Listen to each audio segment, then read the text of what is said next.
अभी हमारे पास एक ऐसे शख्स मौजूद है जिनको आप पहचानते ही होंगे। किसी भी स्टेट या किसी भी जिला से बिहार में अगर आते हैं तो इनको बखूबी जानते होंगे।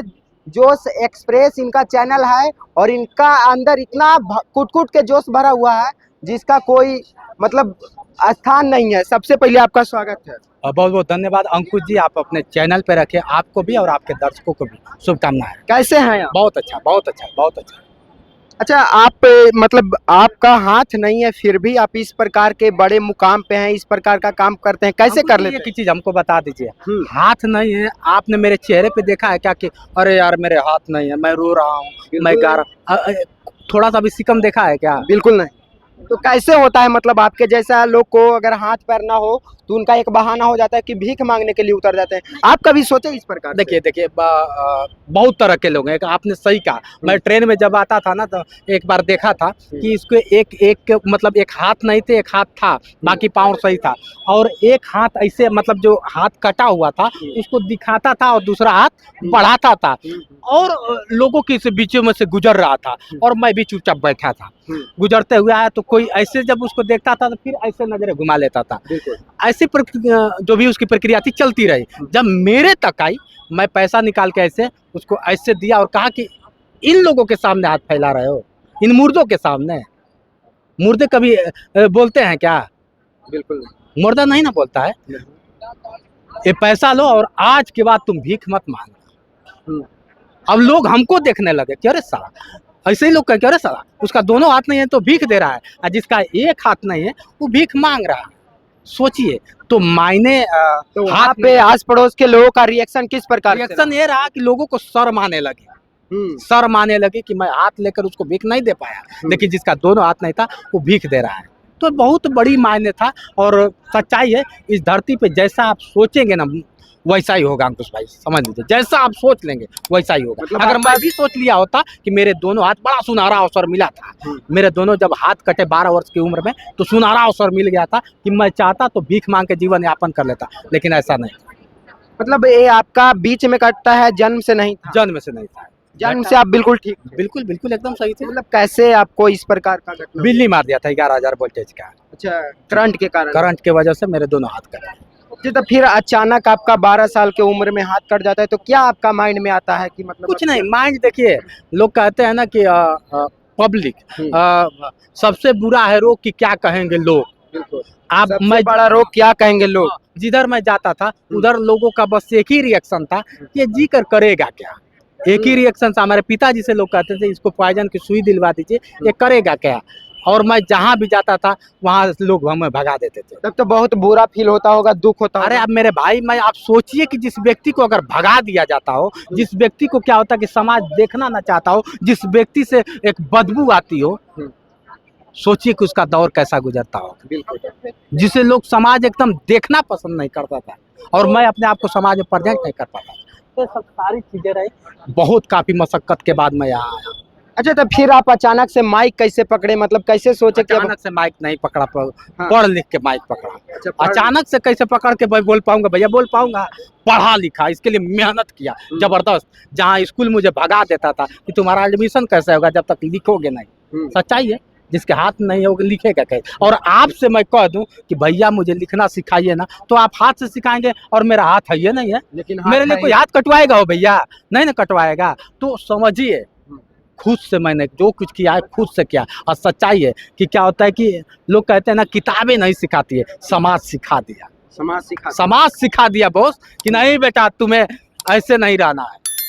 जहाँ समाज मुझे धिक्कारता था, मारता था, वहीं आज समाज खोजता है एक बार सेल्फी के लिए, खोजता है। बिल्कुल। अच्छा, आज मतलब इस दौर में वो लोग का रिएक्शन किस प्रकार रहता है? जब लोग बताते हैं कि मेरा रिश्तेदार है, मेरे दूर का ये है, मेरा भाई है, मेरा मित्र है कुछ भाई, समझ रहे ना, मतलब पूरा वक्त में नकारते थे। अच्छा, आज तक आप बताइए ना कि बुझे हुए को कौन देखा है?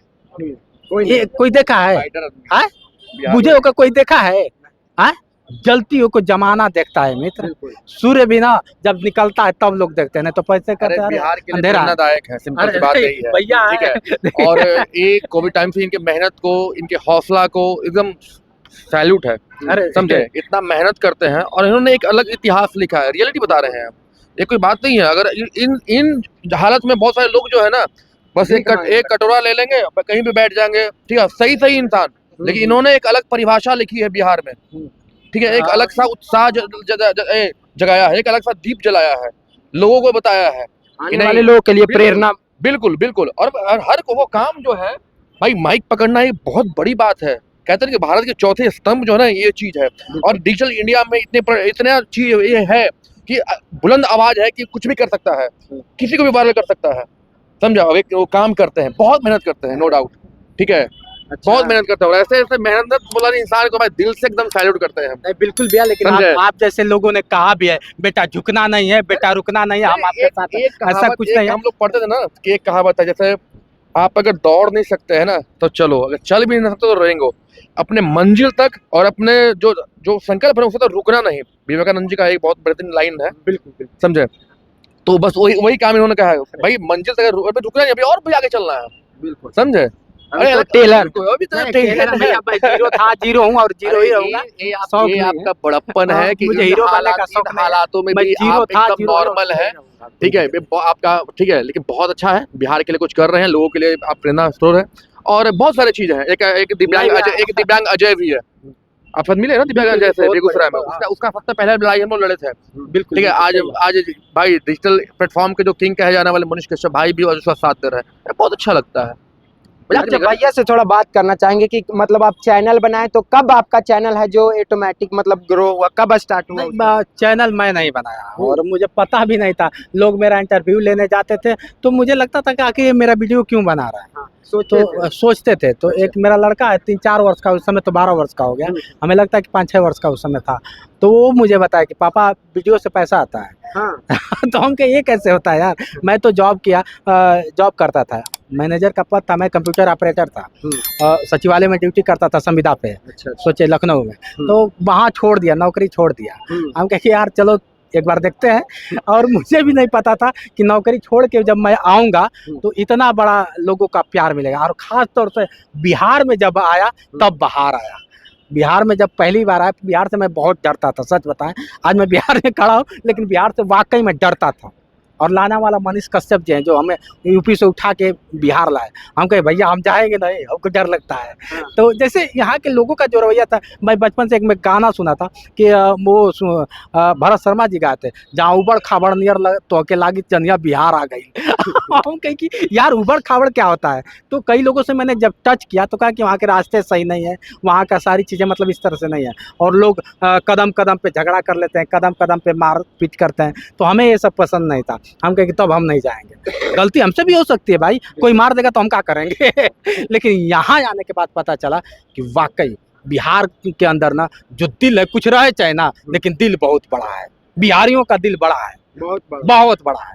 यहाँ मेरा रिश्तेदार कोई नहीं है, लेकिन अगल बगल आप देखेंगे तो मेरे साथ साये की तरह लोग चलते हैं, तो अच्छा लगता है। ऐसा लगता है मतलब लोगों का इतना प्यार मिल रहा है। नहीं, बिहार में मैं जहाँ खड़ा होता हूँ वहाँ बहुत प्यार मिलता है। मेरा कोई रिलेशन नहीं है, लेकिन वाकई लगता है ना कि दिल का रिश्ता है, सबसे एक दिल का रिश्ता है, और मजा आता है, बहुत अच्छा लगता है। बहुत बहुत धन्यवाद। और जाते जाते लोगों को क्या कहना चाहिए? बिल्कुल, मैं उन लोग को ऐसे ही कहूँगा कि देखिए, अंकुश जी भी प्रयास कर रहे हैं, हम भी प्रयास कर रहे हैं, सब लोग प्रयास कर रहे हैं। प्रयास तो करिए महाराज। सफलता और विफलता, आदमी जब फील्ड में आता है ना, तो या तो हार जाएंगे या तो जीत जाएंगे।